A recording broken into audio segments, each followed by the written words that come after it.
A mensagem que nós estamos ouvindo através desse versículo é como se dissesse que não existe pregadores.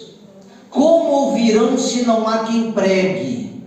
Mas, observando o contexto nos dias de hoje, nós somos pregadores, irmãos. Nós estamos aqui pregando a palavra de Deus, tá certo? A verdade é que nós somos pregadores. Mas a pergunta que não quer calar, que sai da boca de alguns membros do nosso próprio ministério é: cadê o povo? Onde é que está o povo? Se tem pregadores, cadê o povo? Cadê aquela multidão de pessoas que estavam na igreja? Tá certo? E nós ouvimos isso de obreiros, nós ouvimos isso de membros. O povo está saindo da igreja. O número de pessoas está diminuindo. Cadê o povo? O que está acontecendo? Cadê o povo da igreja? Por que o povo está saindo? Essa é a pergunta que não quer calar. Agora, qual é o problema? O problema é a palavra? Será que o problema é a palavra? Se o problema não é a palavra, qual é o problema? O problema não é a palavra, não está do lado de Deus.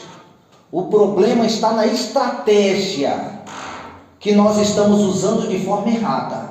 A estratégia. Nós temos que entender que o problema não é a palavra, mas aonde e para quem a palavra está sendo pregada. Então, o maior problema é que nós estamos olhando muito aqui para dentro, mas nós não estamos olhando lá para fora. E se nós quisermos ser uma igreja missionária, nós não podemos ficar olhando para dentro, nós temos que olhar para fora, porque as vidas estão lá. Mas por que elas não estão entrando aqui? Porque nós estamos focados apenas no templo, apenas numa visão em que nós somos pregadores que pregamos para crentes de banco, que não tomam uma atitude, que não compreendem a sua chamada.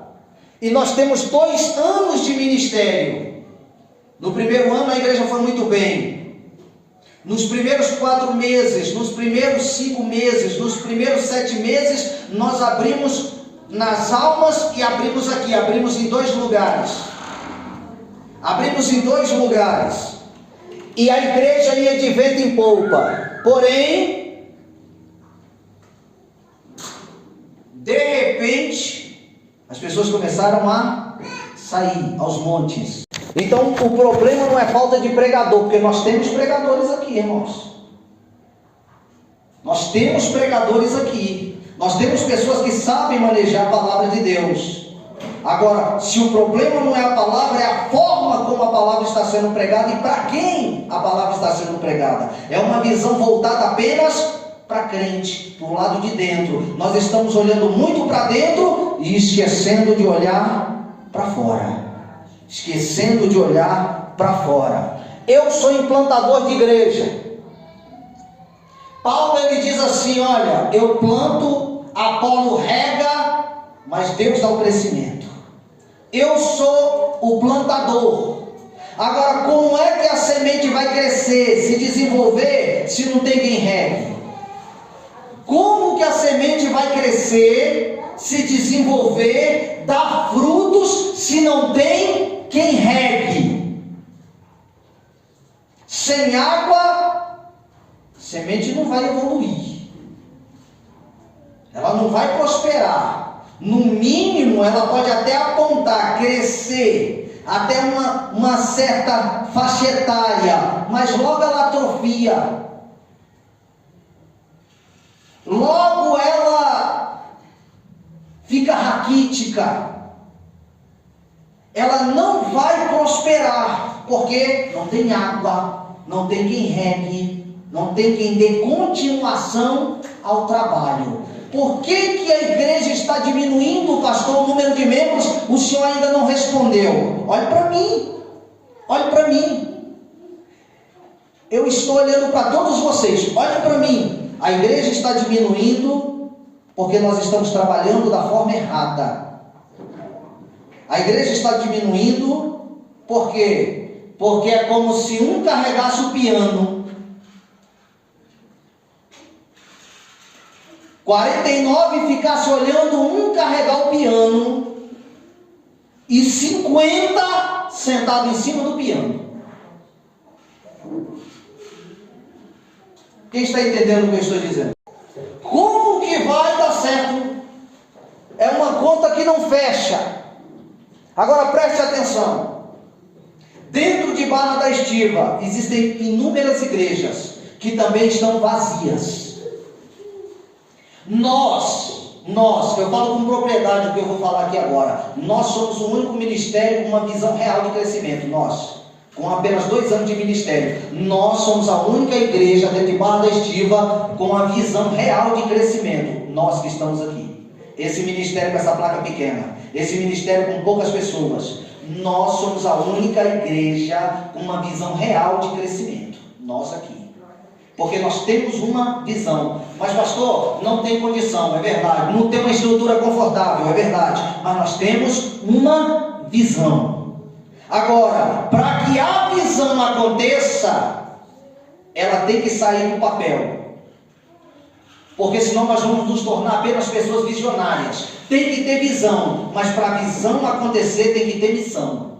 Se não tiver missão, nós somos apenas visionários. Nada vai mudar. E muitas pessoas que estão sentadas aí já têm conhecimento de vida antes de aceitar Jesus, pelas escolhas erradas que tiveram. Tem ou não tem? Levanta a mão quem já passou por muita luta aí na vida antes de encontrar Jesus. Muito bem, você tem conhecimento através das escolhas erradas que você fez.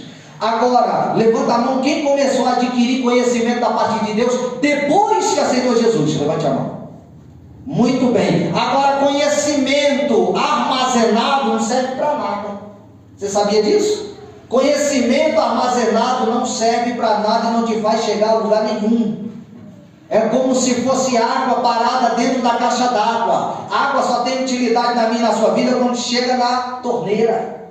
Se ela estiver dentro de um recipiente fechado, ela não tem utilidade. Tem muita água, tem muito conhecimento, tem muito conteúdo, mas está armazenado, não serve para nada.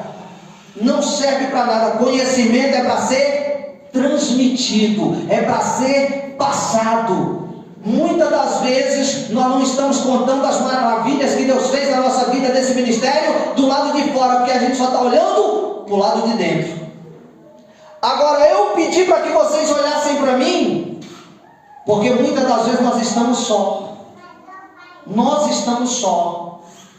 Quando nós fazemos uma convocação, é uma dificuldade para conseguir reunir 2 igrejas com número de pessoas pequenos. Imagina se fosse uma multidão, 2 igrejas para sair do lugar onde se encontra e se reunir, se congregar para se ajuntar com os irmãos da mesma fé e do mesmo ministério. É uma luta, irmão, é uma batalha, é uma dificuldade grande. E muitas das vezes nós estamos já há 2 anos no ministério e não entendemos o que o diabo está fazendo. Não entendemos o que é natural e o que é espiritual. Às vezes a dor de cabeça acontece na hora de ir para o culto. Você não consegue discernir que é o diabo que está atrapalhando a sua saúde para você não chegar no culto e se rende, se entrega. Você não entende que esse pensamento de desânimo, de tristeza, é o diabo que está colocando na sua vida. Só acontece no horário do culto. Só acontece na hora de vir congregar. Por quê? Dói barriga, dói cabeça, dói dentro, dói tudo. Na hora que vem para o culto, dói tudo. É o diabo. Agora você precisa ter visão espiritual e missão para tirar a visão do papel. Agora preste atenção. Para essa igreja prosperar, só tem 2 caminhos para ir nações, só 2.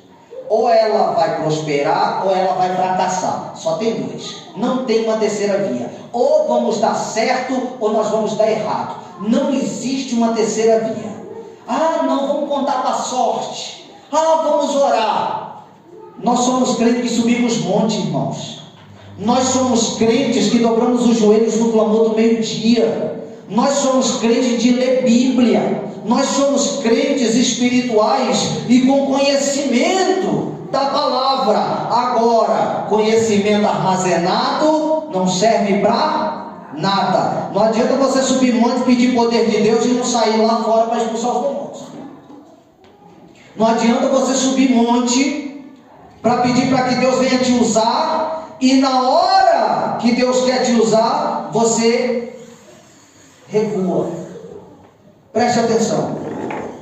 Preste atenção, eu quero terminar no horário. Preste atenção. Pela misericórdia de Deus, irmãos, nós plantamos esse ministério. E desde o início que eu plantei esse ministério, eu tenho uma visão para esse ministério de crescimento. Aí você pode me perguntar, e por que o senhor não implantou a visão ainda? Porque eu fui iludido. Eu fui iludido com toda a experiência, com toda a bagagem que eu carrego, eu fui iludido. Iludido por ver esse ministério iniciar com um número grande de pessoas.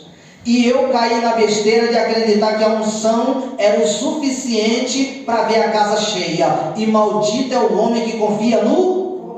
Você pode encher a casa 100 pessoas, eles ficam um ano com você.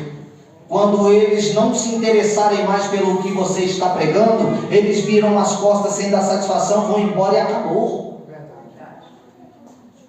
A maior besteira que eu cometi na minha vida, porque já faz 2 anos que eu perdi tempo, 2 anos que eu estou rodando em círculo, 2 anos que eu estou dando murro em ponta de faca e quebrando a cabeça, com crente, 2 anos, porque eu tinha uma metodologia de trabalho, eu tenho uma metodologia de trabalho que pode revolucionar o nosso ministério até o final de 2025, triplicar o número de pessoas que estão aqui.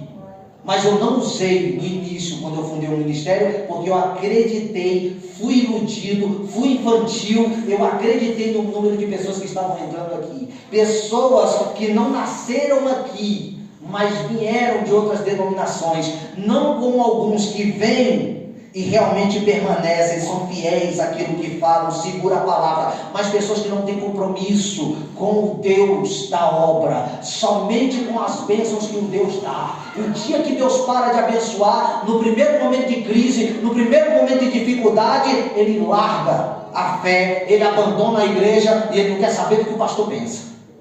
A maior besteira que eu cometi na minha vida foi confiar em pessoas. Quando você entra na obra, você tem que confiar em Jesus. Em Jesus. E colocar a metodologia para funcionar. Eu tenho uma metodologia para mudar a história do nosso ministério, para tirar o ministério daqui de baixo e colocar ele aqui em cima. Mas para isso você é peça fundamental. Você tem que sair do comodismo. Você precisa sair do comodismo. Os obreiros, os membros, os congregados, todo mundo é parte fundamental no projeto que a gente tem para entregar para essa igreja. Agora, para isso, nós vamos ter que arregaçar as mangas e trabalhar bastante. Trabalhar bastante. Porque é só com o trabalho que a gente chega lá. Tá certo? Então, eu gostaria de dizer para os irmãos, o seguinte. Que primeiro, a primeira coisa que nós devemos fazer para aumentar o número de salvos aqui nessa igreja é entender a visão. É entender a visão. A cultura dessa igreja, como essa igreja, a engrenagem funciona. E entender que nós somos parte fundamental. Nós não podemos estar alternando o culto. Eu fico triste porque eu vejo pessoas, irmão, no dia de culto e tomar sorvete. Não é, o problema não é o dia do culto, porque se for tomar o sorvete de dia, tem problema? Mas vai de noite. Na hora do culto vai tomar sorvete na rua. Na hora do culto vai visitar um ente querido. Irmão, você tem 5 dias da semana para fazer o que lhe der na telha. No dia do culto, eu vou visitar um ente querido, eu vou tomar um sorvete, eu me dou o luxo de faltar no culto para fazer qualquer outra coisa, sendo que só existem 2 cultos no nosso ministério. 2, tanto na sede como nas almas, tá certo? Vamos lá. A primeira coisa é deixar de olhar para dentro e passarmos a olhar para... Porque as almas estão aonde? Lá fora. Agora, eu me sinto só. Por que eu me sinto só? Porque muitas das vezes, irmãos, já éramos para estarmos bem mais avançados. Mas por que não estamos ainda? Porque é como se eu estivesse fazendo tudo sozinho. Você entende? Vocês entendem? É como se eu fizesse tudo sozinho. Tá certo? E nas oportunidades, principalmente para obreiro, é como se só replicasse aquilo que eu já faço. E então, se eu faço tudo só, eu perco muito tempo. Por quê? Porque eu tenho que cuidar dos crentes aqui dentro, tá certo? Tenho que cuidar dos crentes lá nas almas, tenho que cuidar dos crentes no Capão do Curral, e eu fico só dentro, só nos crentes. Eu sou implantador de igreja, irmão. Agora, como que eu vou implantar outras igrejas se eu estou preso nos crentes? Me fala. Como que eu vou implantar outras igrejas, fazer o ministério crescer, romper as barreiras para que a gente venha implantar outras igrejas se eu estou preso no meio dos crentes? Acontece um problema com o crente ali, porque ele não entendeu de fato, de verdade, o que Deus quer com ele. Então qualquer dor na unha, qualquer problema que surge na vida dele, ele quer jogar a toalha, ele quer desistir, ele quer desviar. Então a maioria dos crentes que nós temos, muitas das vezes, não digo todos, mas a maioria dos crentes que nós temos no nosso meio, são crentes que muitas das vezes qualquer coisa é motivo para ele desistir, parar. Você entende isso? Para ele parar. E aí nós temos que fazer o quê? Correr nesse crente, perder um tempo grande para ensinar para ele as mesmas coisas.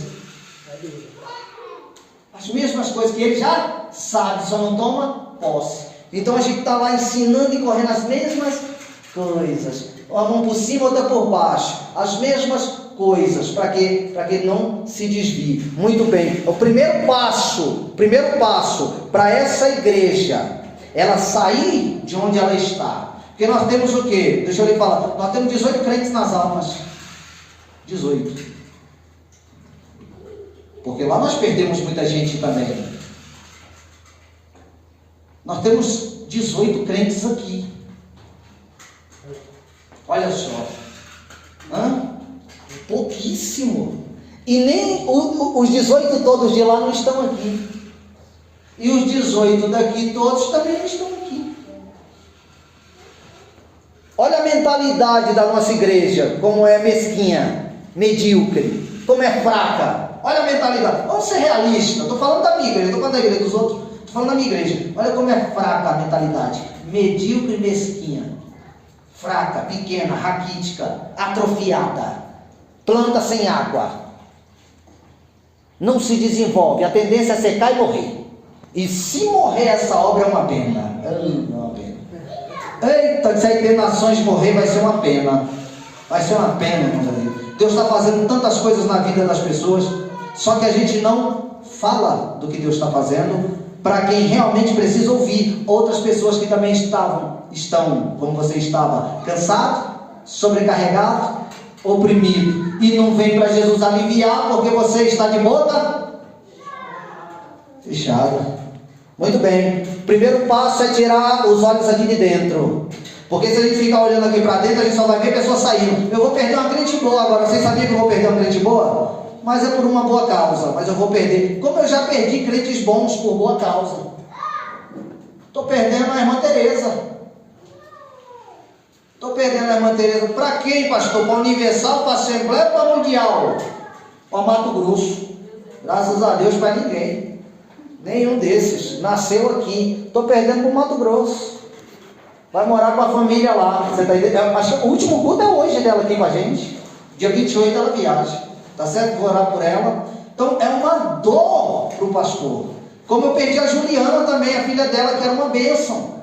Nunca me deu trabalho. Dizimista fiel, não perdia culto. Era igual a Luana. Não começou igual a Luana, não. Pegou firme e vinha com os meninos pequenos. Era aquela coisa toda e vinha. E Juliana chegou para mim, quando Juliana falou para mim: estou indo para o Mato Grosso. Eu falei: meu Deus do céu. como outros crentes que eu perdi por causa de viagem. É uma dor, por um lado, mas por outro lado também é gratificante, porque eu estou vendo uma ovelha minha que não se desvia, que entendeu, nasceu lá na casa da irmã Maria da Luz, tá certo? Vamos lá, primeiro passo é deixar de olhar para dentro e passar a olhar para... Pronto. Irmãos, a igreja é um ambiente familiar, você sabia disso? A igreja é um ambiente familiar, é um ambiente onde a gente se abraça, é um ambiente onde você é meu irmão, você é minha irmã, é um ambiente onde a gente deve se ajudar, é um ambiente de companheirismo, é um ambiente onde você pode contar com seu pastor, com seus irmãos, é um ambiente família.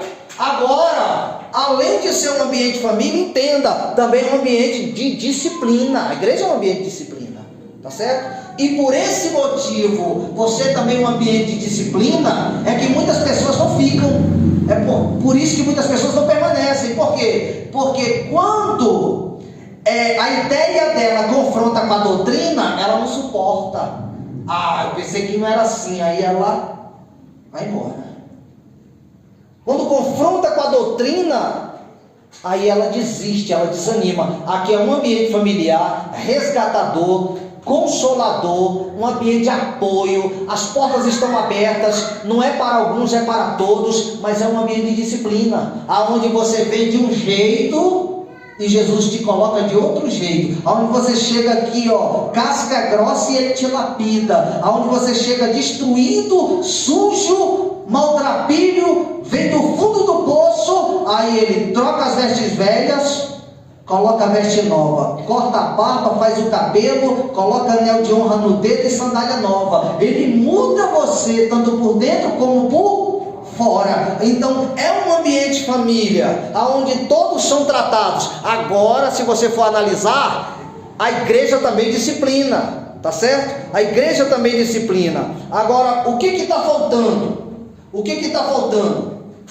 O que está faltando, irmãos, é nós percebermos isso, pararmos de olhar só para cá e observarmos lá, o foco é lá fora é o foco, tá bom? Então, assim, para membros e obreiros, preste atenção, membros e obreiros, se você entregar mais, você vai ser percebido, tá certo? Se o obreiro entregar mais, o membro entregar mais, ele vai ser percebido, tá certo?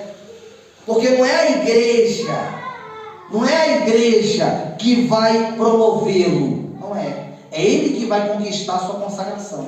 É o obreiro que vai conquistar a sua consagração, porque ele está passando na cara do pastor com as suas obras, com as suas atitudes, com o seu esforço. É por isso que eu, quando mandei uma mensagem hoje lá para as almas, eu falei, tá certo, se muitas pessoas não puderem vir, amém, mas os obreiros eu faço questão de estar aqui.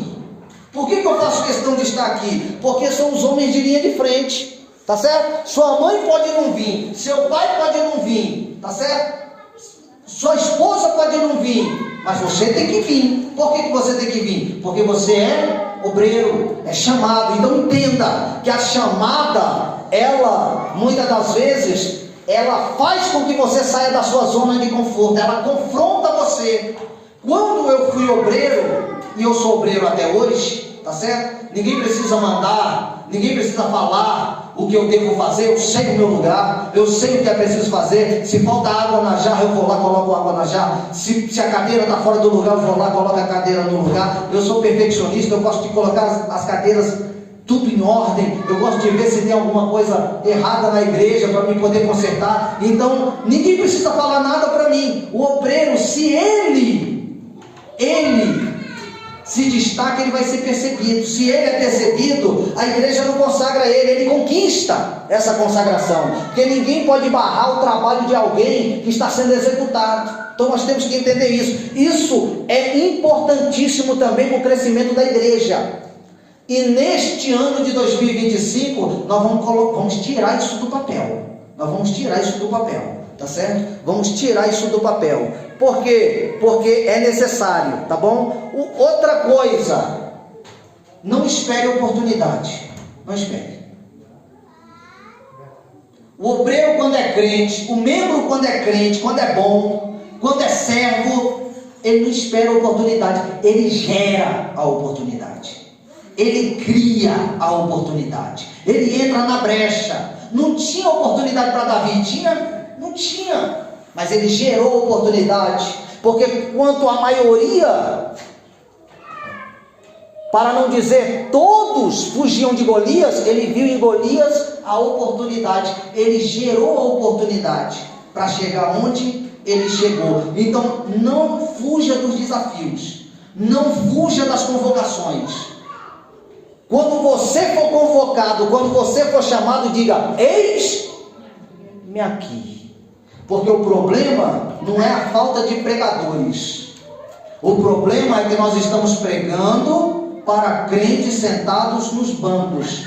E todos nós temos que entender que nós somos peça fundamental nessa mudança. Preste atenção. O que acontece nas nossas igrejas? E foi um erro que eu cometi. O que acontece? Está tudo centralizado aonde? No pastor.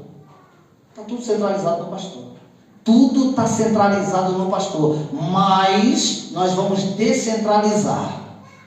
Nós vamos descentralizar. Porque se a seara é grande, como é que o pastor vai dar conta? A seara é grande. Está faltando o que na seara?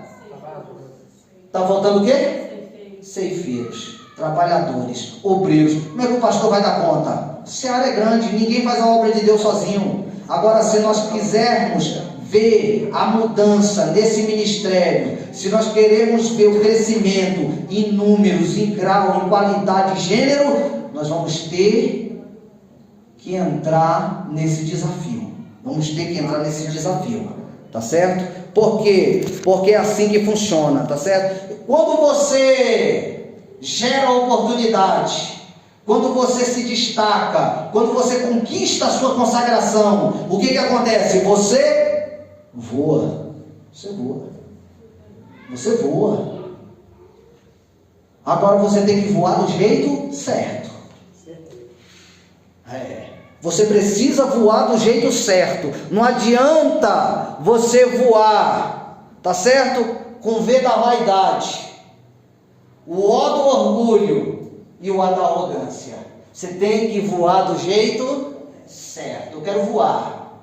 V da vaidade, O do orgulho, A da arrogância. A queda é iminente. A queda é iminente. Outra coisa, você tem que ter paixão por aquilo que você faz. Sabe o que falta no nosso ministério? Falta paixão. Até os católicos intitularam a morte de Jesus na cruz como a paixão de Cristo. Ele é apaixonado pelas almas. Agora nós não somos. Nós não somos. Nós não somos apaixonados pelas almas. Tá certo? Agora eu vou lhe dizer uma coisa. É preciso também ter fé. Tirar as frustrações do passado. Ministérios que eu passei que nada aconteceu, eu estou num outro ministério que nada está acontecendo. Ministérios que eu não fui reconhecido e parece que eu estou num barco que eu também não vou ser reconhecido. Ministérios grandes que não olharam para mim, imagina se esse ministério pequeno vai olhar. É preciso acreditar, tá certo? O Geraldo Rufino, ele diz o seguinte: você acredita, dá o primeiro passo e Deus coloca o chão debaixo dos seus pés. Você está entendendo? Você tem que acreditar, dá o primeiro passo e Deus coloca o chão debaixo dos seus pés. É como se ele estivesse fazendo uma alusão a Pedro, quando disse para Jesus que estava andando sobre as águas: se és tu, Senhor, manda eu ir ter contigo. E Jesus falou: desce do barco.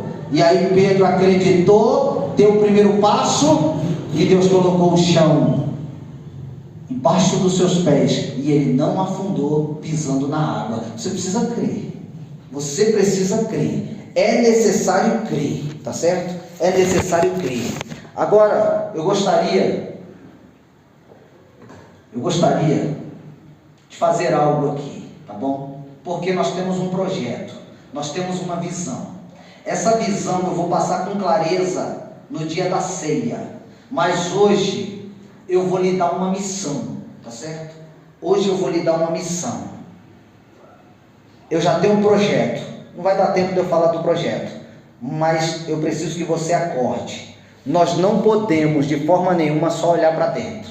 E eu vou chamar algumas pessoas aqui, porque eu estava orando. E eu tive uma visão com 2 pessoas aqui, tá bom? Hoje pela manhã cedo eu me dei uma visão. Eu tive uma visão com o João Vitor, uma visão com o Tiago. No final do culto eu vou estar passando para os 2, tá bom? Amém? Agora eu vou lhe falar uma coisa. Eu vou estar chamando algumas pessoas aqui na frente agora, porque para que esse ministério mude e cresça, nós temos que nos comprometer. Se nós não nos comprometermos, vai fracassar, viu, irmãos? Vai fracassar, vai acabar, vai dar em nada. Pode ter certeza. Quantos já viram igrejas fecharem aqui? Pois é, nós estamos na lista. Nós estamos na lista, porque começamos com uma motivação certa, mas trabalhando do jeito errado. A motivação foi certa, a estratégia é errada. Acreditando na multidão que veio. A multidão veio, comeu o pão, comeu o peixe, fez assim, ó. A multidão veio, tá certo? E disse, se quiseres pode me purificar. E aí de repente tem alguém voltando, gritando, dizendo, Senhor, eu te glorifico. Ué, não eram 10? Então, trabalhar do jeito errado é confiar em pessoas erradas. Nós temos que resgatar o nosso ministério. Você faz parte dele, tá certo? Você faz parte dele. Se você tem o objetivo de crescer com esse ministério, então você faz parte dele. E outra coisa, nós somos o único ministério com visão real de crescimento. Eu vou passar essa visão na ceia. No último dia do ano eu vou estar passando essa visão aqui. Tá certo? Mas eu precisava te despertar. Agora eu vou lhe falar. Se o problema não é a palavra, se o problema não é o pregador, é a forma como ele está usando a ferramenta. Então nós temos que usar do jeito certo, porque o problema é ficar olhando demais para dentro e esquecer